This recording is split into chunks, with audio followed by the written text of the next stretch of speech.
Hello, we're here at the Know Your Rights Los Angeles camp. My favorite part was when they had us draw what a world without borders would be like. I think it's very important for the kids and people in general to know their rights, to not let anyone bully them. Personally, right now, I'm taking ethnic studies as a class at school, and I felt very connected with that, especially right now, because, I feel like a lot of people, throughout history, have been fighting for our rights and stuff. My parents, they're like activists with El Union de Barrio. Seeing my parents fight for my community, that makes me feel like, it makes me feel motivated. It makes me feel like determined to just, advocate for myself and advocate for the people around me.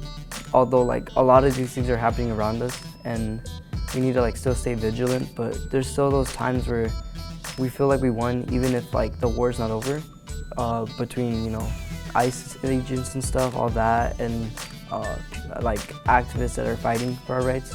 My name is Diego Ramos. My name is Rodolfo Mejia, and we know our rights.